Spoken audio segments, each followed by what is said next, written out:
paraxá de hoje, a porção semanal estudada hoje é a paraxá Tetzaveh, que pode ser traduzido como ordene.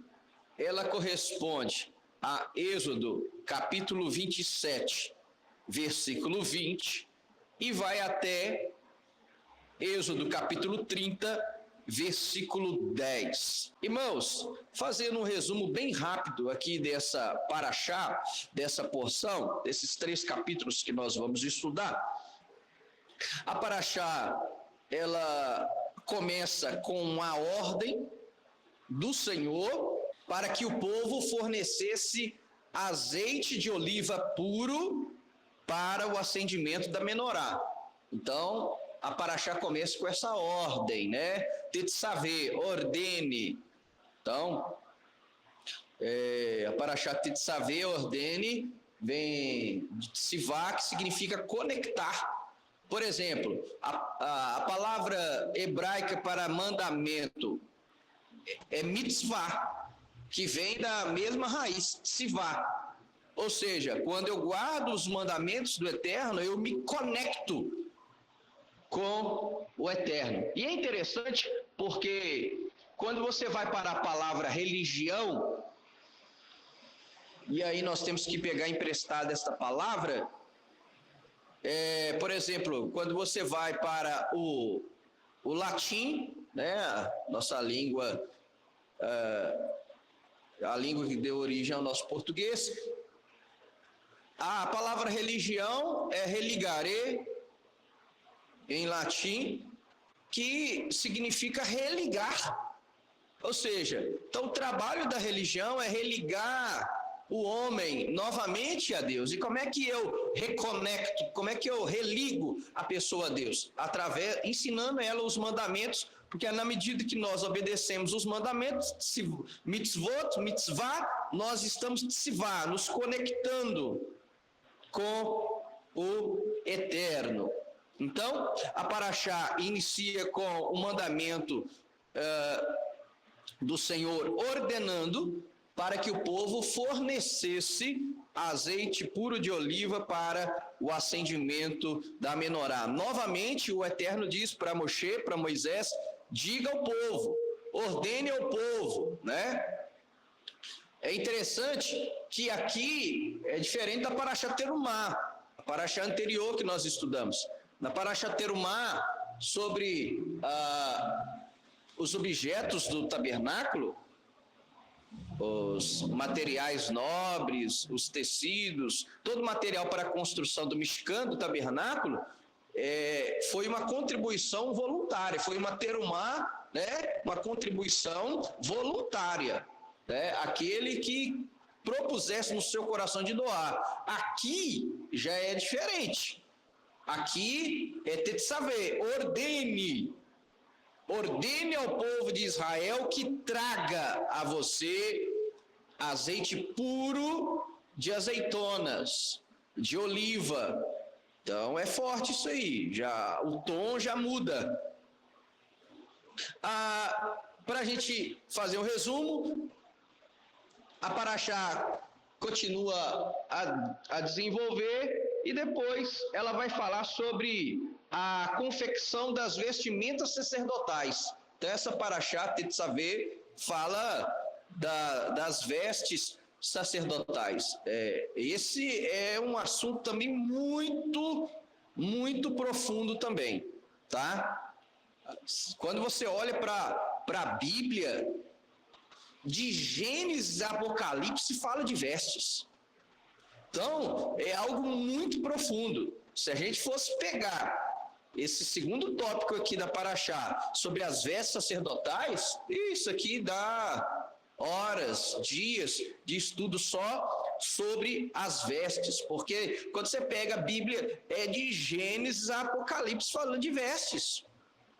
Em Gênesis, nós vemos lá que após a queda de Adão e Eva, Deus veste Adão e Eva com túnicas.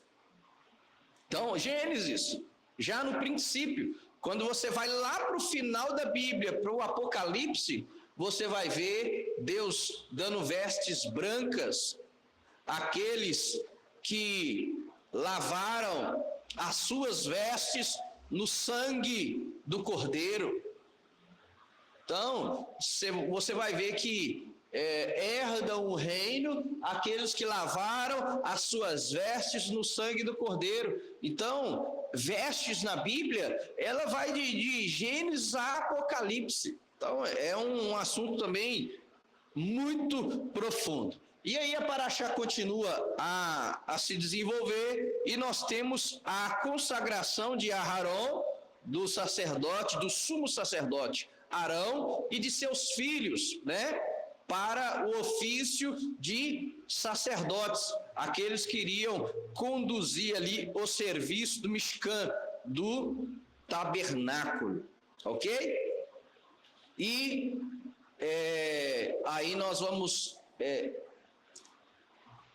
ter um olhar específico sobre a consagração de Aharon e os seus filhos. Por quê? Porque é daí que nós extraímos o tema, o significado do sangue na orelha direita e nos polegares da mão e pé direitos. Então, nós vamos ver que tem algo muito profundo na consagração dos sacerdotes. Então, nós vamos aprender por que o sacerdote, ao ser consagrado, Moisés teve que colocar sangue sobre o lóbulo da orelha direita, do polegar da mão direita e do polegar do pé direito, ao consagrar Arão e os seus filhos. Então, esse é o tema de hoje, o significado do sangue na orelha direita e nos polegares da mão e pé direitos. E a paraxá continua a avançar e o último assunto que ela vai tratar são os sacrifícios no Mishkan, no tabernáculo, e os altares, o altar da oferta, o altar do sacrifício e o altar de incensos, tá? E assim nós terminamos a paraxá Tetzaveh, que corresponde de novo a Êxodo 27:20 e vai até 30:10. Então vamos lá, meus irmãos, vamos começar o nosso estudo. Êxodo 27:20 diz assim, aí nós temos o nome da paraxá. Tetzaveh, ordene ao povo de Israel que traga a você azeite puro de azeitonas prensadas para a luz e mantenha a lâmpada continuamente queimando.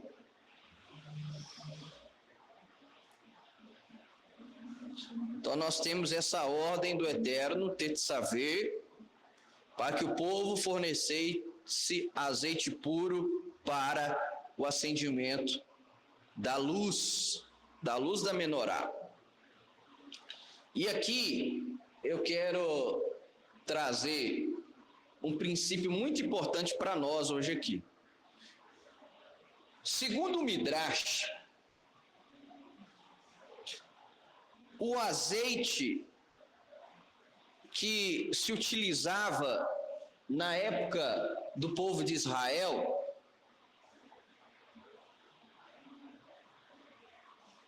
o azeite puro, ele era utilizado para os alimentos.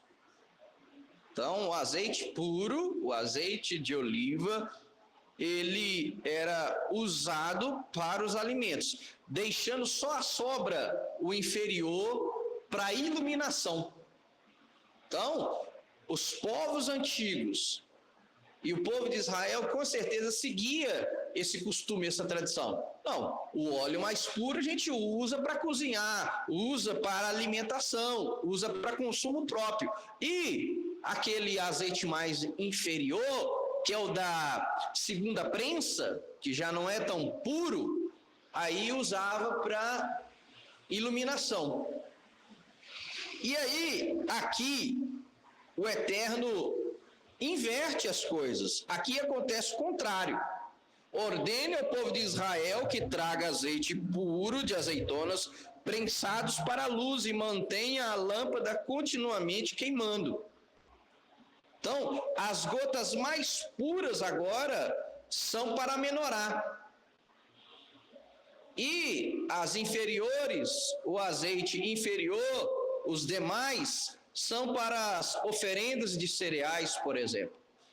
Então, qual que é o princípio bíblico? Qual que é o princípio de Deus extraído desse primeiro mandamento?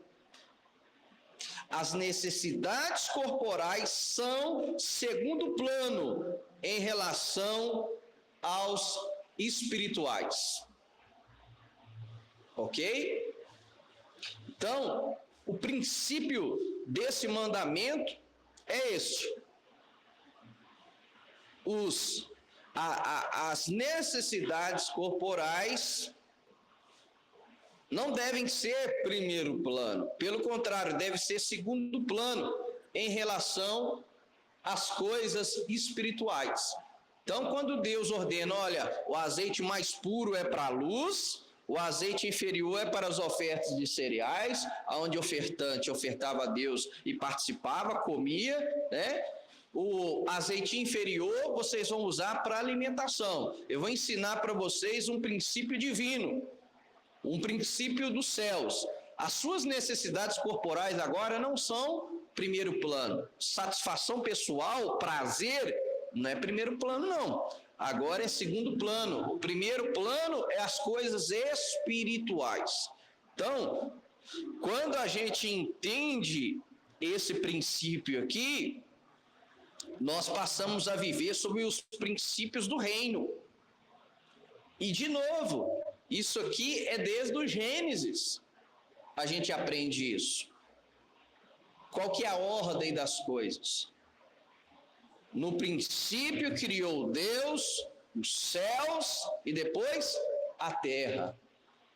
Primeiro as coisas de cima, primeiro as coisas espirituais, depois as coisas terrenas. Nós, seres humanos, nós temos um hábito muito feio, muito errôneo, de priorizar primeiro as coisas terrenas, as coisas inferiores, as coisas supérfluas, para depois, se sobrar tempo, ou a sobra, eu uso para as coisas mais importantes. Isso é para tudo. Existe até um pensador que ele diz o seguinte, que ele não entende o ser humano. Por que ele não entende o ser humano? Porque o ser humano, ele gasta toda a sua saúde para adquirir bens materiais, dinheiro, riqueza, e depois vai gastar os seus bens, o seu dinheiro, para readquirir a saúde que ele perdeu adquirindo riqueza. Então já existe esse pensamento, né, hoje. Há essa inversão de valores. E nós, seguindo o curso do mundo, podemos cair nisso também, de seguir o curso do mundo e o quê? Priorizar primeiro as coisas materiais, priorizar primeiro as nossas necessidades corporais, depois vamos buscar as coisas espirituais. Então nós podemos cair na besteira de copiar isso que está sendo feito no mundo, e que era comum na época do povo de Israel, e que o Eterno fala, olha, nós vamos inverter um negócio aí. Vocês vão aprender algo na prática, que com Deus é na prática, é fazendo. Não é só teoria, não, é prática, é fazer. Ordene para que o povo de Israel traga para mim um azeite mais puro. E aí dá um choque. neles, que eles estavam acostumados a pegar a primeira prensa, o azeite mais purinho, e já separar. Não, esse aqui é para o alimento, esse aqui é para o meu deleite, para o meu prazer. E aí o Eterno fala, não, esse aí você vai trazer para mim, para você aprender que eu sou a prioridade na sua vida. E o segundo azeite, o da segunda prensa, você vai usar para alimentação. E aí surge a terceira prensa, que era o azeite mais impuro, mais impróprio. A esse sim você vai usar aí para a sua iluminação pessoal. Mas o azeite mais puro agora é para mim. Então o princípio é: as necessidades corporais são segundo plano em relação às espirituais. E aí a gente tem que seguir esse princípio. Porque senão eu dou o meu melhor no meu trabalho. Sou o melhor funcionário no meu trabalho. É errado isso? De jeito nenhum, é louvável e deve ser assim. Só que nós não podemos inverter os valores. No meu trabalho eu sou o melhor, eu sou mais aplicado, sou o primeiro a chegar, o último a sair. Com as coisas do reino, eu só chego atrasado e saio antes do culto terminar. Ou eu nem vou. Então, no meu trabalho, eu tenho um compromisso de acordar cedo, de segunda a sexta, segunda a sábado. Para estudar Paraxá, eu não consigo acordar cedo. Eu estou cansado. Opa! Então, você vai vendo na prática que uma coisa é a teoria, uma coisa é o que você faz. Eu sou messiânico, eu sou cristão, eu sou seguidor de Yeshua. Então vamos lá. Qual que é o azeite mais puro? Você está oferecendo para quem? Para o seu próprio prazer? Para o seu próprio deleite? Ou para o eterno? Para as minhas coisas, eu emprego dinheiro, eu uso a melhor roupa, eu uso tudo que eu tenho de melhor, porque é para mim, né? E para o reino? Não, para o reino eu vou de qualquer jeito, vou de bermudinha, de camisetinha, de chinelinho, igual estou indo num supermercado, estou indo de qualquer lugar. E nisso você vai vendo. Lembrando de novo, as vestes falam aquilo que nós somos. Sobre as vestes, a gente conhece muita coisa. Então, na prática, nós conseguimos perceber o que é que nós estamos oferecendo para o eterno e o que é que nós estamos oferecendo para nós mesmos. Então o eterno está falando, olha, o primeiro azeite é para mim, a primazia sou eu. Não, as coisas do eterno, se der tempo eu faço, né? Se der tempo eu estudo, se der tempo eu vou, se der tempo, se eu não estiver cansado, se eu não tiver outra coisa para fazer, se eu não tiver as minhas prioridades, porque é as minhas, né? Primeiro eu, depois o eterno, primeiro as minhas coisas, depois as coisas do eterno, primeiro a minha casa, primeiro a minha família, depois as coisas do eterno. Não, aí há uma inversão de valores. Primeiro o eterno, depois a família. Primeiro o eterno, depois o emprego. Primeiro o eterno, depois a minha carreira. Primeiro o eterno. O primeiro azeite tem que ser dele. Porque senão eu estou seguindo o ciclo do mundo, eu estou igualzinho. Que diferença que tem? Nenhuma. Se eu não priorizar primeiro o eterno. Então o eterno ordene ao povo de Israel que traga o azeite puro, prensado para a luz. O primeiro azeite deve ser para mim. E nós temos aprendido, né, no livro do discipulado, o chamado de Yeshua exige isso de nós. Tanto que Yeshua falou, olha, se você não morrer para você mesmo, você não consegue me seguir, não. Para me seguir, você tem que tomar a sua cruz, e cruz fala de morte, ou seja, você tem que morrer para si mesmo, para poder me seguir. Se você não morrer para si mesmo, você não consegue me seguir, porque vai chegar uma hora que as suas prioridades não vão bater com as prioridades do reino. Então, tem muita gente que prefere ser primeiro, eu preciso ser primeiro um melhor marido, um melhor filho, um melhor pai, o melhor na minha carreira, o melhor na minha empresa, o melhor. Mas e no reino? Cadê ele? Ele é o melhor no reino? Ele é o mais aplicado, é a mais aplicada no reino? Não é. Cadê ele hoje aqui? Não está. Então nós vamos vendo que na prática, o que manda é na prática. Não adianta falar, eu sou. Quando você pega a primeira carta do apóstolo João, que ele é chamado no meio cristão de o apóstolo do amor, vai ler a primeira carta do apóstolo João. Ele vai pregar contra o seguidor nominal. Ele diz: não adianta você dizer que não tem pecado. Não adianta você dizer que conhece a Deus. Não adianta você falar, dizer, pronunciar, se achar que é. Não, o negócio é a prática. É aquilo que você demonstra no seu dia a dia. O que é que você prioriza de fato?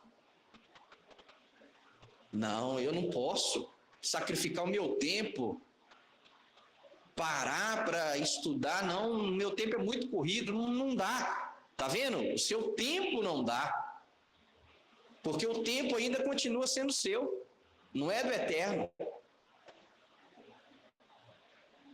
É para isso que o eterno instituiu o Shabat, para inculcar na mente da pessoa: olha, você tem que parar, você tem que descansar e você tem que santificar o seu tempo para mim. Shabat santifica o tempo, tabernáculo santifica o espaço. Na física quântica, tempo e espaço, o Eterno ensina na Torá santificar tempo e espaço. Tempo, Shabat, espaço, tabernáculo. Então, esse é o primeiro princípio que vai bater em nós aqui. O primeiro azeite está sendo para o Eterno, ou o primeiro azeite continua sendo para você mesmo? E a sobra está sendo para o Eterno. Porque a maioria só oferece a sobra para o Eterno. Se dá tempo, ele estuda. Se dá tempo, ele participa. Se dá tempo, ele vem. Se der tempo, se sobrar, aí para o Eterno é a sua sobra. E o Eterno fala: tente saber, não, ordene. Isso é uma ordem ao povo de Israel, que traga o primeiro azeite, o da primeira prensa, o azeite puro de azeitonas prensados para a luz, para a menorá, para mim. Então, esse é o primeiro princípio.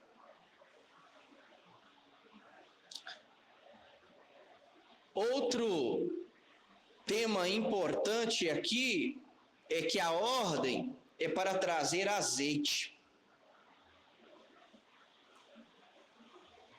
E aqui tem um princípio muito importante. Quando o Eterno diz para o povo levar azeite, é para eles lembrarem que nós temos que ser como um azeite. O azeite, ele não mistura com os outros líquidos. O azeite não mistura com a água. Não mistura. Lá em Apocalipse diz: e o mar já não existe. Na Bíblia, quando você vê a menção de mar, de muitas águas, fala de nações. E o povo de Deus? Azeite. Porque o azeite não mistura com a água. O povo de Deus não deve se misturar com os outros povos. Já é automático, né? Você vira crente, Já há uma distância. Aqueles que eram seus amigos já não são mais. Você passa a ter um outro ciclo de amizade, um outro ciclo de pessoas que te envolvem. É automático. A gente fala isso de experiência própria. Por quê? Porque agora você não é água mais, você é azeite. Então o azeite, ele não se mistura. E sabe algo muito tremendo também? A gente vê muita teologia da prosperidade, né, sendo ensinado. Quando você mistura água e azeite, quem fica por cima? O azeite. Aquele que serve ao Eterno sempre vai estar por cima. Sempre. A água sempre vai ficar embaixo, o azeite sempre fica em cima. Por quê? Só é azeite aquele que segue a ordem, aquele que está, se vá conectado com o Eterno. E quando eu estou conectado com Ele, eu prospero, eu sou bem-sucedido em tudo. Em tudo. E hoje as pessoas têm uma dificuldade muito grande de saber distinguir, separar, ser próspero e bem-sucedido e ser rico. Ser próspero e bem-sucedido não é ter em abundância. Porque tem muito rico aí dando tiro na cabeça. Isso não é ser bem-sucedido e próspero. Tem dinheiro e mais dinheiro, mas está numa cama depressiva. Quando o dia acaba, ele não consegue dormir. Que vantagem há nisso? Então, o que é ser próspero e bem-sucedido à luz da palavra? É você não ter falta de nada. Ser próspero na Bíblia é você não ter falta. É o Eterno te sustentar todos os dias. Isso é ser próspero. A prosperidade bíblica é isso. Vou dar um exemplo. O nosso mestre, o Senhor Yeshua, ele nasceu o quê? Rico ou pobre? Nesse mundo? Pobre. Tanto que a família dele teve que dar a pior oferta. A pior oferta não, a oferta inferior, que era de 2 pombinhos para purificação, mostrando a pobreza. Os pombinhos, eles podiam pegar ele e levar para a oferta. Porque o cordeiro você tinha que pagar para levar. O boi, só rico conseguia ofertar um boi, pensa. E os pais levam ali 2 pombinhos. Yeshua nasceu pobre, numa família pobre, uma família comum. E ele tinha o quê? Nada. Ele seguiu o ministério de professor, de rabino ali da Torá. Cada dia ele estava num lugar. Faltou alguma coisa? Faltou onde ele descansar? Faltou alimento? Tudo que ele usou durante o ministério dele foi emprestado. O cenáculo onde ele celebrou a última ceia de Pêssah, de Páscoa, emprestado. Vai lá, você vai ver um homem com um cântaro na cabeça, fala, olha, o mestre quer fazer aí o último ceia de Pêssah aí no seu cenáculo. Emprestado. O jumentinho que ele entrou na sua entrada triunfal em Jerusalém, não era dele, era emprestado. Ele, aquele não teve nada, mas não faltou nada. Esse é o princípio bíblico. Deus sustenta. Quando você lê o livro Heróis da Fé, você vai ver ali que grandes arautos do Evangelho, eles sustentaram orfanatos só com o poder da oração, só orando.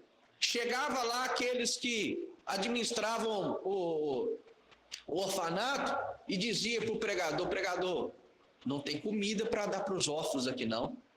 Não tem não? Espera aí. Ia, entrava para o quarto e orava. De repente alguém batia na porta e vinha trazer com uma doação aqui para o orfanato. Deus sustenta. Deus cuida. E é o que Yeshua ensinou. Olha, não andeis ansiosos por coisa alguma. Aí a pessoa fica ansiosa, né? Trabalhando 24 horas. Trabalhando, e dando, e se doando. Aí sabe o que vai adquirir lá na frente? uma depressão, uma síndrome do pânico. O que adiantou ele se matar? Aí se matou no trabalho, aí o filho está nas drogas, a filha está na prostituição, perdeu aquilo que era mais precioso. Focou tanto no trabalho, esqueceu da esposa, a esposa parou de amá-lo. Esfriou o amor. Então isso acontece demais. Esse é o mundo real. Então, a prosperidade bíblica é não ter falta de nada, é Deus cuidando. E eu posso afirmar os irmãos, Deus cuida de tudo e Deus é detalhista. Deus cuida nos mínimos detalhes.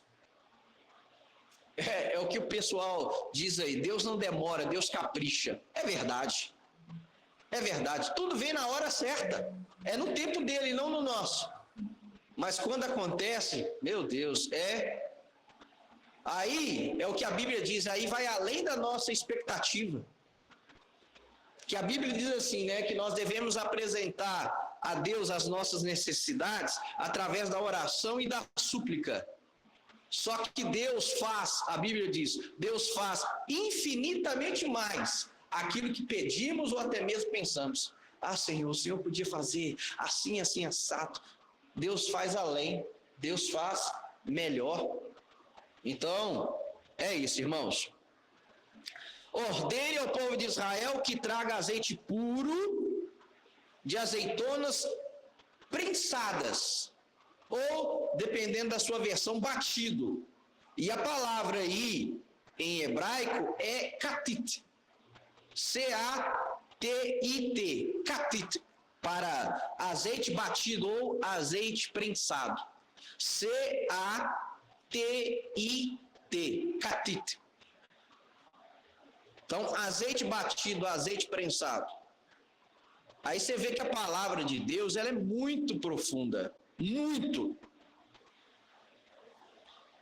Porque os sábios do povo de Deus, quando pegam só essa palavra, eles ficam impressionados. Que aí, quando eles vão para a gemátria é você pegar os valores numéricos das letras, né? Porque as letras hebraicas são igual o alfabeto romano, é tanto letra quanto tem valor numérico, número. Então, o katit, quando os sábios do povo de Deus pegam o tav e o yud, né? Há um valor numérico nessas duas letras da palavra katit, é 410. E 410 é o número de anos que durou o primeiro templo. O azeite prensado era para manter a luz acesa, a menorá, acesa continuamente. Esse era o mandamento. Então, quando eles pegam as duas primeiras letras, dá um valor numérico, o tav e o yud, dá um valor numérico de 410, que é o tempo que ficou de pé o primeiro templo. Aí ele foi destruído por Nabucodonosor, rei da Babilônia. Aí, quando eles pegam as duas últimas letras, o tav e o kaf, tem o valor numérico de 420. Muito semelhante, mas 420 foi o tempo que durou o período do segundo templo. Ele fica de pé 420 anos. Aí vem o general Tito, né, sob o comando do Império Romano, e destrói o segundo templo, no ano 70 depois de Cristo. E aí, ordene ao povo de Israel que traga azeite puro, prensado, para a luz, e mantenha a luz continuamente queimando. Eu não sei como é que está na versão de vocês aí, mas lâmpada contínua, em hebraico é ner tamid. E aí, essa lâmpada contínua, ner tamid, o azeite era para manter a luz continuamente acesa. O ner tamid, os sábios do povo de Deus entendem como o templo celestial, aquele que não vai ter fim. né? Que o próximo templo é o templo do anticristo. O terceiro templo será o templo do anticristo. Só que depois, quando Yeshua voltar, destruir o anticristo, junto com ele vai vir o quê? A nova Jerusalém. Vai existir o reino milenar. E depois nós vamos ter a Ner Tamid. É a luz contínua. É o que diz lá em Apocalipse: e vi novos céus e nova terra. O mar já não existe.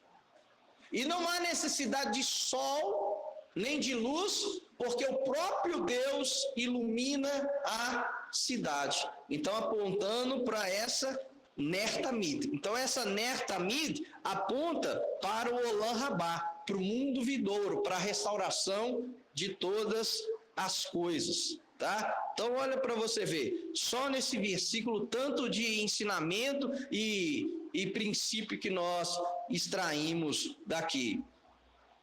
Por isso que Paulo, ele vai dizer que aos judeus pertencem os oráculos, as revelações.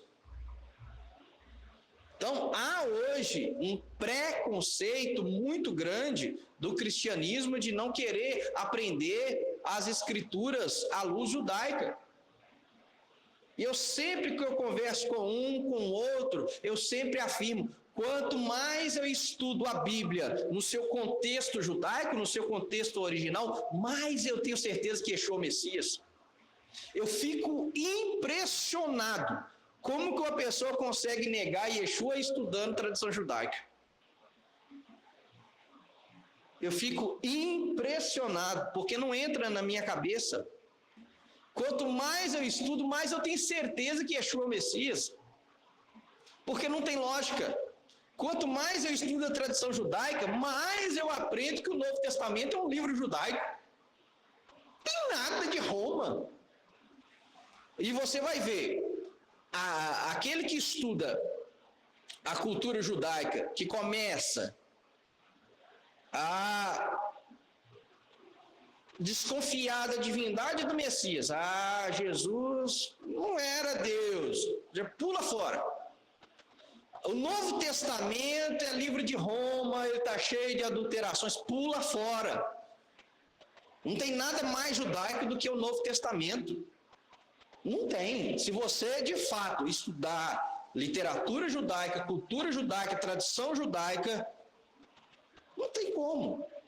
Porque quanto mais você estuda, mais você vai ver que o Novo Testamento fala a mesma coisa. E por que hoje os judeus não falam? É isso mesmo, eles não falam porque se eles falarem, logo você vai conectar com Yeshua. Cara, você está falando tudo que Yeshua falou, tudo que ele é. Mas vamos prosseguir, senão nós não vamos dar conta. O versículo 4 de Êxodo, capítulo 28, diz assim: são estas as roupas que eles devem preparar: um peitoral, um colete ritual, um manto, uma túnica xadrez, um turbante e um cinto. Farão roupas sagradas para seu irmão Aharon e para os filhos dele, para que ele me sirva no ofício de Cohen. Então aqui, no versículo 4 de Êxodo 28, já vai falar sobre as vestes sacerdotais. E aí, olha para você ter ideia, quando um rabino, ele tem o título de Ramban. Ramban, ele vai, ao falar sobre as vestes sacerdotais, ele chama as vestes sacerdotais de vestes do reino. E quando ele fala vestes do reino, para mim já é um sinal de alerta. Opa, então tem que estudar sobre essas vestes. Se ele, como rabino, ele diz que são vestes, as vestes sacerdotais apontam para as vestes do reino, e eu estou pleiteando estar no reino de Deus, eu tenho que estudar as vestes sacerdotais. E é muito interessante porque só essa paraxá ela vai dedicar 40, anota aí, 40 versículos, essa paraxá dedica para as vestes sacerdotais. É muita coisa.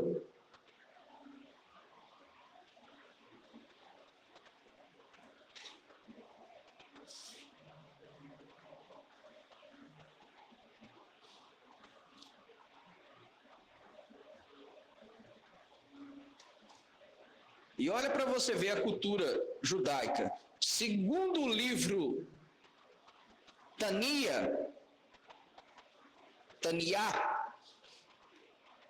segundo esse livro judaico, todos os mandamentos da Torá são chamados de vestimentas.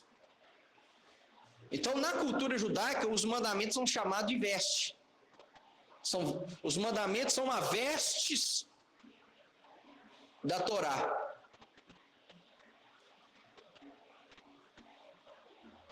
Então, segundo o livro Taniá, todos os mandamentos da Torá são chamados de vestes. E as vestes, o que as vestes fazem com o nosso corpo?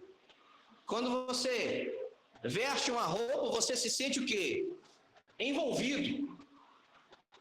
Então, quando eu guardo os mandamentos da Torá, que são chamados de vestes, eles me envolvem na vontade de Deus. Então, o livro Taniá diz assim: todos os mandamentos da Torá são chamados vestimentas que nos envolvem na vontade de Deus. E a roupa, qual que é o propósito da roupa? Um dos propósitos da roupa é nos proteger do frio, nos proteger das intempéries. Então, lendo de novo, o que diz o livro Taniá, o livro judaico: todos os mandamentos da Torá são chamados vestimentas que nos envolvem na vontade de Deus e nos protegem. Então, os mandamentos de Deus, eles nos envolvem na vontade de Deus. Quando eu estou guardando o mandamento, eu estou fazendo a vontade de Deus. Isso traz um prazer tremendo à minha alma, ao meu espírito.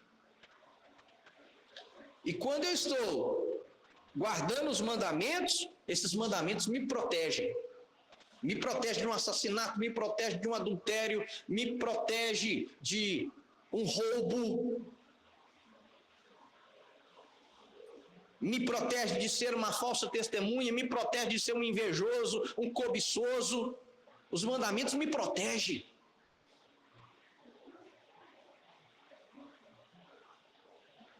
Então, é aquilo que eu falei. Se você for falar de vestes na Bíblia é muito importante. Por quê? Porque você vai ver vestes de Gênesis a Apocalipse. De Gênesis a Apocalipse, a Bíblia fala de vestes. E eu dei o exemplo, né? Você quiser anotar aí, Gênesis 3:21. Deus veste Adão com uma túnica de pele. Kutonit, em hebraico, kutonit. Túnica de pele. Quando ele peca, ele sente que estava nu. Ele sente que estava faltando algo. Por quê? Porque ele perdeu a glória, ele perdeu a luz original que ele tinha. E aí, o que Deus faz? Providencia vestes para ele. E a mesma palavra hebraica, nós aprendemos isso na Parashat Terumá. A mesma palavra hebraica para veste que Deus vestiu Adão, é a mesma palavra veste em Êxodo 28, versículo 39 e 40. Que é a mesma palavra para túnica em Êxodo 28, 39 e 40. Ok? E é muito interessante, nós, quando ministramos sobre a Parashá Tetzaveh, nós já aprendemos isso aqui. Cada peça da roupa sacerdotal, ela era para expiar um tipo de pecado.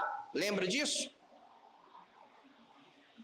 Cada peça da roupa do sacerdote era para expiar um tipo de pecado. Pecado de maledicência, pecado de assassinato, pecados sexuais.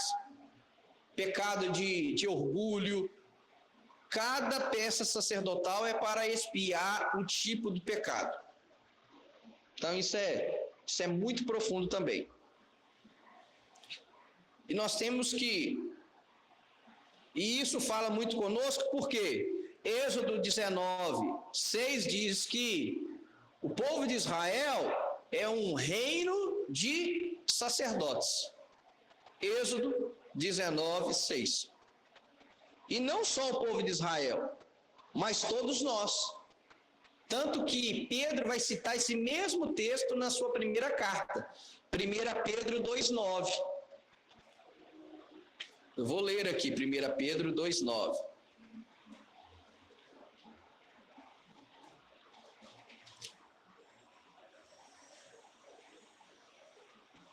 Pedro, 1 Pedro 2,9 diz assim: vocês, porém, são o povo escolhido, os sacerdotes do rei, a nação santa, o povo pertencente a Deus. Por quê? Para louvar aquele que os chamou das trevas para a sua maravilhosa luz. Então Pedro vai falar: olha, vocês também são reino de... vocês também pertencem ao reino de sacerdotes. Então, a gente aprende demais quando vai estudar sobre as vestes sacerdotais. E eu quero ler também um outro texto, como eu falei com vocês, vestes, está de Gênesis a Apocalipse. Apocalipse capítulo 5,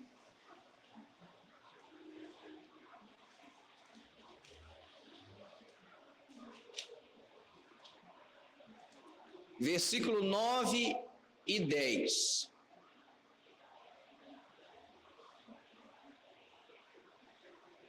Não, eu vou ler o 8. Apocalipse 5, 8 a 10, para a gente pegar o contexto. Ao tomá-lo, o livro, né? Os 4 seres viventes e os 24 anciãos prostraram-se diante do Cordeiro. Cada um deles tinha uma harpa e taças de ouro, cheias de incenso. Há um incenso aqui no céu. Por isso que Deus mandou fazer um altar de incenso na terra, porque tem um altar de incenso nos céus. E aí Apocalipse é tremendo, que vai simbolizar o que significa os incensos, que são as orações do povo de Deus. Então a nossa oração sobe como incenso. Isso aqui é muito tremendo. É muito tremendo. Por quê? Como é que Deus entende a nossa oração? Pelo cheiro. A nossa oração chega diante de Deus como incenso. E ela não chega como palavras. Ela chega como cheiro. Pode chegar como um cheiro muito gostoso, ou pode ser repugnante. Aquele cheiro que você, meu Deus, que cheiro ruim. Repugnante é o que a Bíblia usa, né? E é interessante porque Provérbios vai dizer que aqueles que não guardam os mandamentos, as orações deles se tornam repugnantes. Então, um camarada que não guarda os mandamentos de Deus, que ora a ele, a oração não chega com um cheiro bom lá, não. Então, de novo, né? Aí o versículo 9 diz: e eles cantavam um novo cântico, dizendo ao Cordeiro. E aí vem esses abestalhados falar que o Messias não pode receber adoração, não. Foge desses que falam isso. Olha como é que está lá no céu. Tu és digno de receber o rolo e de quebrar seus selos, pois foste morto e com o preço do teu sangue compraste para Deus pessoas de toda tribo, língua, povo e nação. Tu fizestes deles um reino para ser governado por Deus. Kohanim, sacerdotes para lhe servirem, e eles reinarão sobre a terra, aqui na terra. Então nós vamos ser um reino de sacerdotes. E agora, irmãos, para a cereja do bolo, vamos para aquilo que nós propomos. Abra aí, Êxodo 29, versículo 19. Êxodo 29, 19, nós temos a consagração de Aarão e dos seus filhos. E olha como que era a sua consagração.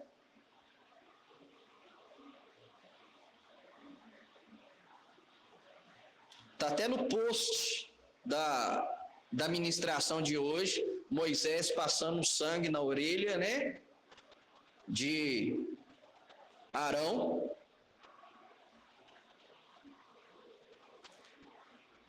Então vamos lá, Êxodo 29, 19 e 20, diz assim: pegue o outro carneiro, Aarão e seus filhos devem impor-lhes as mãos.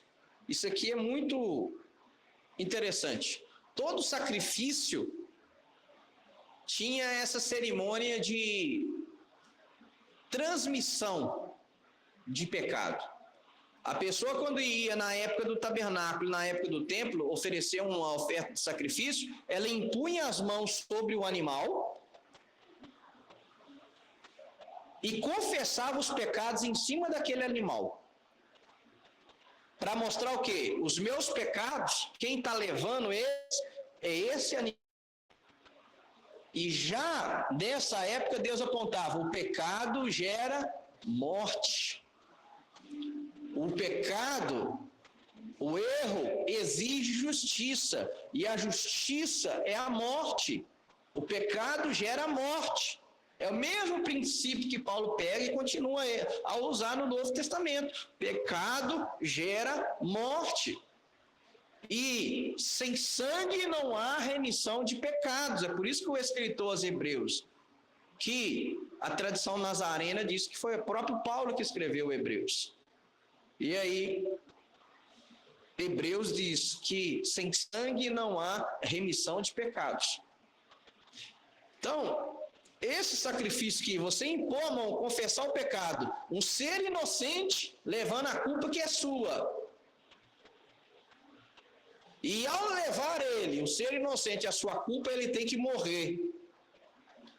E você só é perdoado quando ele derrama o seu sangue. Então, todo esse sistema sacrificial apontou para quem? Para Yeshua, para aquilo que Yeshua fez. Um inocente tomando sobre si os pecados que não eram dele, eram nossos. E os nossos pecados sobre ele, levou ele à morte e levou a ele ter que derramar o seu sangue, para que nós recebêssemos o perdão dos pecados. Então o pecado é feio, o pecado é terrível, o pecado gera morte. E tudo isso Deus já apontava aqui desde Êxodo. Então vamos lá. Pegue outro carneiro, Aarão e seus filhos devem impor-lhe as mãos, versículo 20. E você deve matar o carneiro.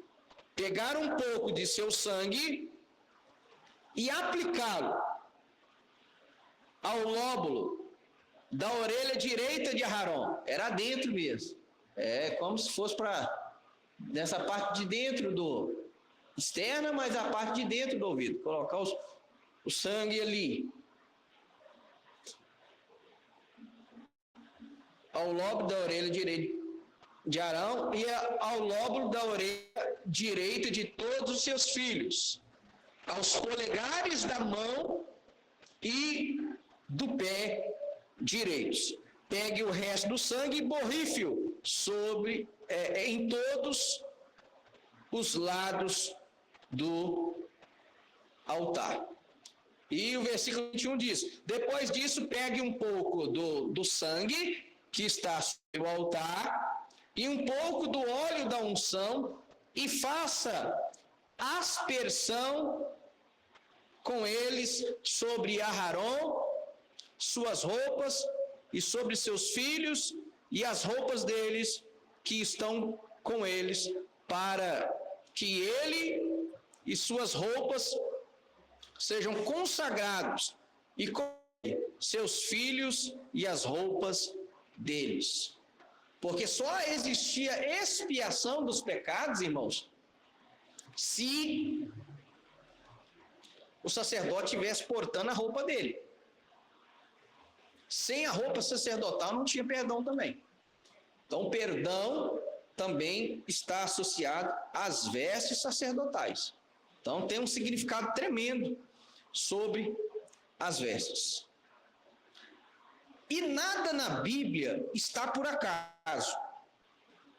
E qual é o significado da unção sobre a orelha, sobre o polegar da mão direita e sobre o polegar do pé direito? Qual que é o significado? Como o tema de hoje, o significado do sangue na orelha direita e os polegares da mão e pé direitos. A orelha fala de quê? Ouvir. Então, ao colocar o sangue na orelha, apontando para o sacerdote ouvir. A mão fala de quê? De fazer, de servir. E o pé? A gente usa o pé para quê? Para andar. Então, o sangue na orelha, no polegar da mão direita e do pé direito, significa: o homem deve ouvir a voz do Senhor, fazer com as mãos o que é bom e andar no caminho.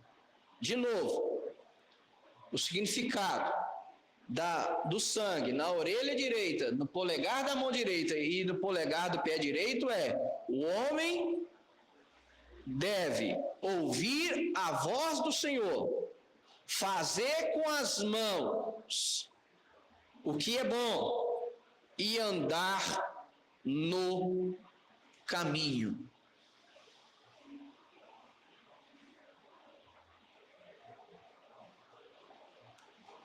Significado extraído do livro Levítico, versículo por versículos, do pastor Josué Paulo de Lima, meu pai na fé, meu professor. Então, esse é o significado de orelha, mão e pé. Engraçado, pastor, mas o senhor citou foi o livro do pastor Josué que fala do Levítico? Sabe por quê? O mesmo ritual de consagração que há nos sacerdotes era o mesmo ritual de purificação para o leproso. Isso é enigmático, porque a consagração dos sacerdotes fala de algo muito santo. Estão separando, consagrando, santificando homens para o ofício, para servir a Deus no tabernáculo.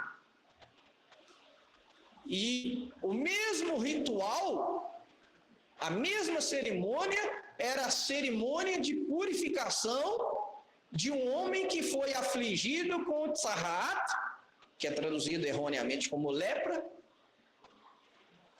É a purificação do Metsorá. Metsorá, em hebraico, é aquele que foi afligido com tzarrat, que é traduzido como lepra, que não é lepra. É uma doença espiritual que Deus fazia vir sobre a pessoa. Principalmente pelo pecado da língua, da maledicência, hará, ou então pecados ocultos. A pessoa ia, pecava ocultamente, ninguém viu, ou seja, ninguém viu, ela não tinha aquele peso na consciência e nem tinha aquele peso de confessar. Aí Deus, então vou revelar para todos que você está em pecado. Sarrato. Parecia de sarrato mesmo. E aí, quando a pessoa era restaurada desse estágio, quando ela era restaurada nesse estágio, era feito com ela o mesmo que foi feito com os sacerdotes. Por que isso? O Eterno quer ensinar o quê? Se você não ouvir, se você não praticar, se você não andar no caminho, você vai ficar leproso. Você vai adquirir sarrato.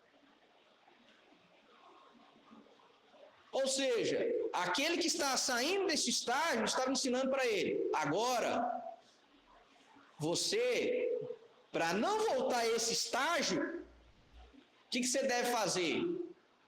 Ouvir a voz do Eterno, fazer, praticar o que o Eterno manda, andar no caminho dele. Porque se você fizer isso, você não vai ser afligido de novo com a sarrato. Se você fizer isso, você é considerado pertencente ao reino de sacerdotes. Isso é tremendo. Por quê? Porque o apóstolo Pedro não associou o reino dos sacerdotes também a nós? Então, aquele que quer pertencer ao reino, lembra que Rambam fala que as vestes sacerdotais são as vestes do reino? Se eu quero ter as vestes do reino, se eu quero, e as vestes do reino são aguardar os mandamentos, como o livro de Tânia, se eu quero ter as vestes do reino, e eu quero servir no reino real e sacerdotal de Deus, eu preciso ouvir a voz do Eterno, praticar e andar nos caminhos do Eterno.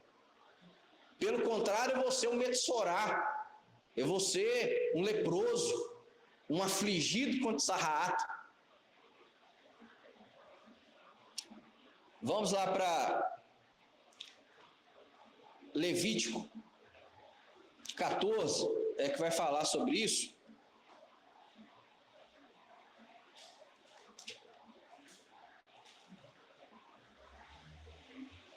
Levítico 14 é a paraxá metsorá, que é a pessoa afligida contra sarrato. Levítico 14, 12. O Cohen, o sacerdote, pegará um dos cordeiros e oferecerá como oferta pela culpa com 2/3 de litro de azeite de oliva. Está vendo? Quando eu não sou azeite, quando eu não me separo, aí tem que ter azeite na minha oferta de sacrifício. Eu não fui azeite, eu não me separei. Depois os moverá como oferta perante Adonai. Ele matará o cordeiro no lugar do santuário apontado para sacrificar a oferta pelos pecados e as ofertas queimadas, porque a oferta pela culpa pertence ao Cohen, ao sacerdote, bem como a oferta pelo pecado. Ela é especialmente sagrada. Versículo 14. O Cohen pegará um pouco do sangue da oferta pela culpa e o porá, olha aí, no lóbulo da orelha direita da pessoa a ser purificada, no polegar da mão direita e no polegar do pé direito. Em seguida, o Cohen pegará um pouco dos 2/3 de litro de azeite de oliva e o derramará na palma de sua mão esquerda, mergulhará o dedo direito no azeite que está na mão esquerda e aspergirá o azeite com o dedo 7 vezes diante de Adonai. A seguir, o Cohen pegará um pouco do azeite que sobrou em sua mão, no lóbulo sobrou em sua mão, no lóbulo da orelha direita da pessoa a ser purificada, no polegar da mão direita e no polegar de seu pé direito, e no sangue da oferta pela culpa. Por fim, o Cohen porá o restante do azeite em sua mão sobre a cabeça da pessoa a ser purificada, e o Cohen fará expiação por ela diante de Adonai. O Cohen apresentará a oferta pelo pecado e fará expiação pela pessoa a ser purificada por causa de sua impureza. Depois disso, matará a oferta queimada. O Cohen apresentará a oferta queimada e a oferta de grão sobre o altar, assim o Cohen fará expiação por ela e ela será purificada. Então, o pecado, ele é o mesmo hoje que é Tzahat. Tanto que, quando você vai para Isaías 53, que fala do servo sofredor, aparece lá a mesma palavra de que Yeshua se tornou impuro, ele se tornou um leproso, um afligido de Deus. Quando a pessoa era afligida com Tzahat, ela se chamava Metsorá, ele era chamado que a pessoa está sendo afligida por Deus, Deus está punindo ela. Então, quando você vai para Isaías 53, você vai ver a mesma expressão lá. Por quê? Porque ele tomou sobre si os nossos pecados. E o pecado fez com que ele se tornasse impuro. Não porque ele pecou, mas ele se tornou pecado no nosso lugar. Então, por isso que o pecado, ele é muito grave, muito grave. Então, essa cerimônia, tanto do sacerdote, como daquele que está sendo purificado do Metsorá, é para aprender esse princípio. Você deve ouvir a voz do Senhor. Para a gente encerrar, vamos para o maior dos mandamentos, que é Deuteronômio 6.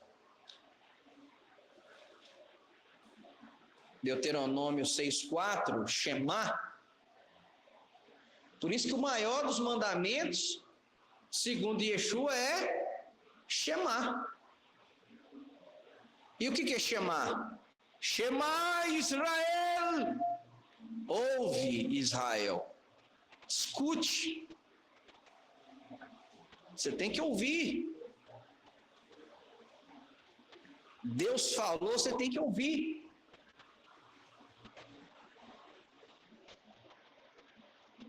É Shema e Shemar. Shema e chamar, ou Shemar. É ouvir e servir.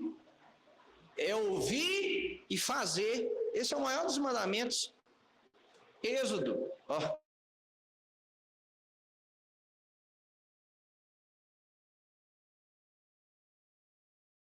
Êxodo. Deuteronômio 6:4. Pelo reino Adonai errado. Ouça Israel, Adonai, nosso Deus, Adonai é um. Versículo 5. E ame Adonai, seu Deus, com todo o seu coração, com todo o seu ser e com toda a sua capacidade. Aqui entra o fazer. Versículo 4, Shema, ouve. Versículo 5, ame o Eterno, com todo o seu ser, com tudo aquilo que você é, e com todo que a sua capacidade, ou, dependendo da versão, com toda a sua força.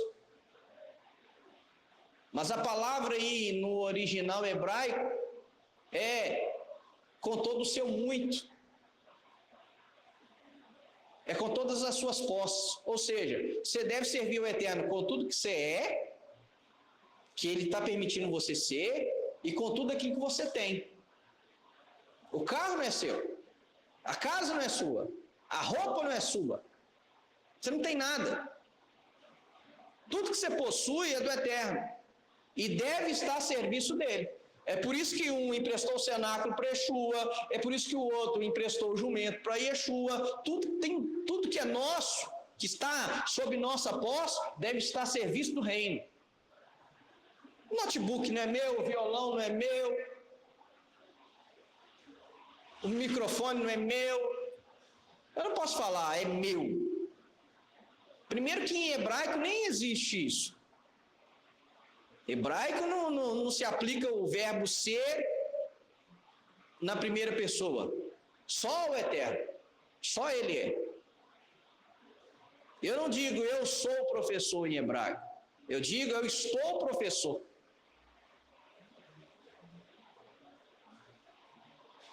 Então, você está atuando numa função. E na função que eu atuo, eu tenho que servir a Deus assim. Eu danço, eu sirvo a Deus através da dança. Eu tenho dons artísticos, eu sirvo a Deus através dos meus dons artísticos. Eu sou motorista, eu sirvo a Deus levando as pessoas. Eu tenho uma boa capacidade de ensinar, eu ensino as pessoas.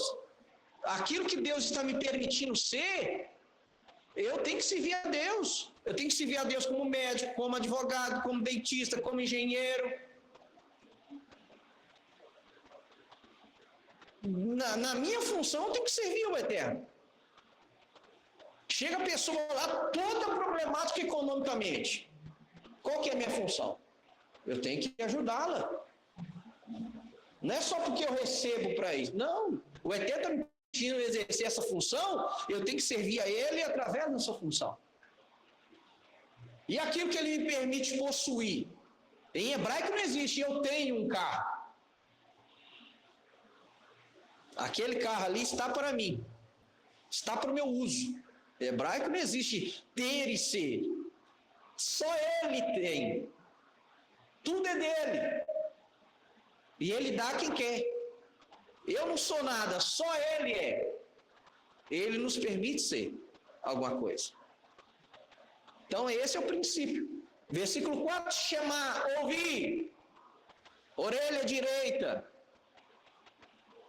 amar o Eterno. Amar nós aprendemos que é o quê?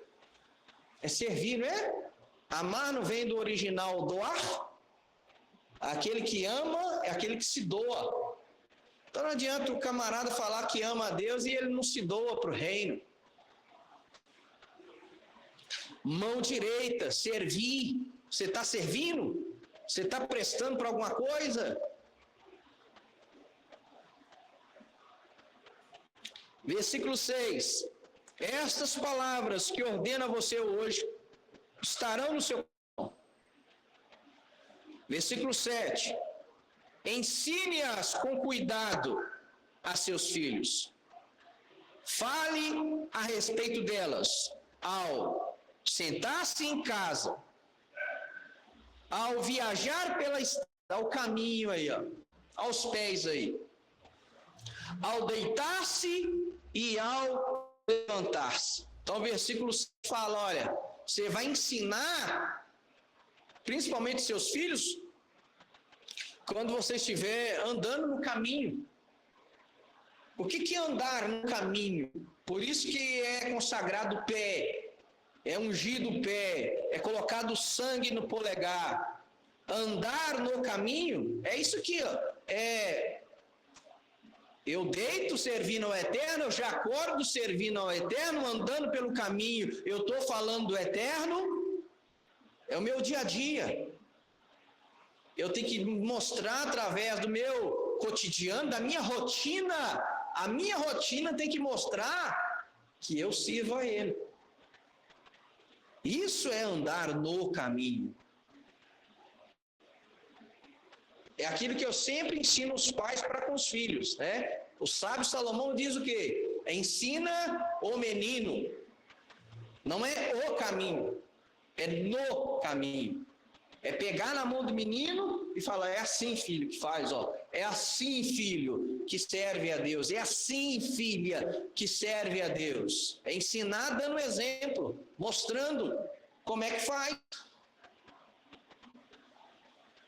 E não ensinar o caminho. Ensinar o caminho é, como é que eu chego no farede? Você vai sair aqui da congregação, vai ir aqui à sua direita, você vai seguir toda a vida, você vai chegar lá na frente, você vai ver já a placa te avisando que você chegou.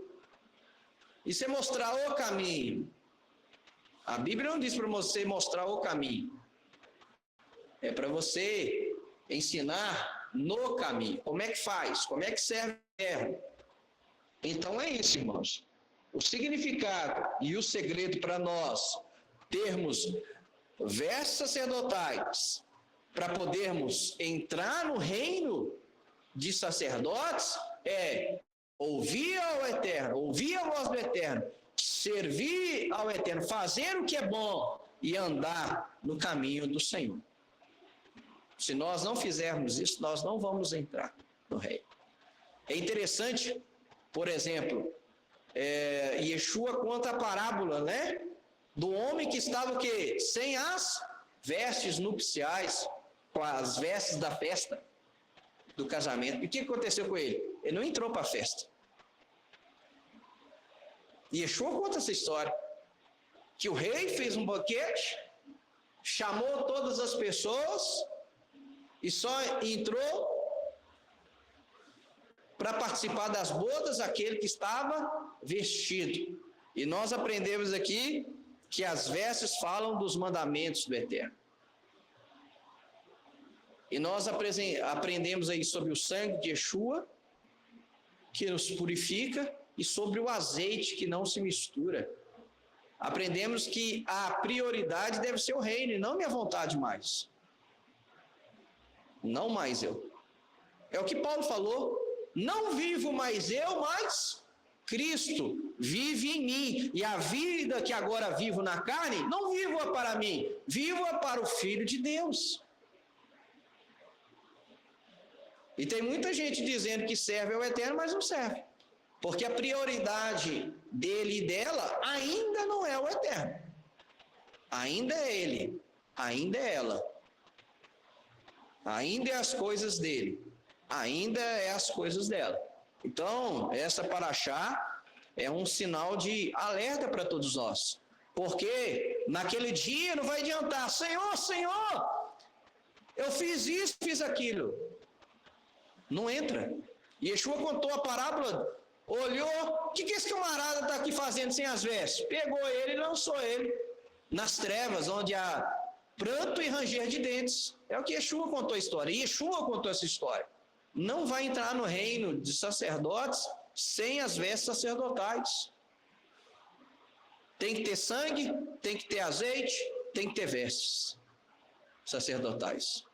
Se não tiver o sangue de Yeshua, se não tiver o azeite, se não priorizar o Eterno,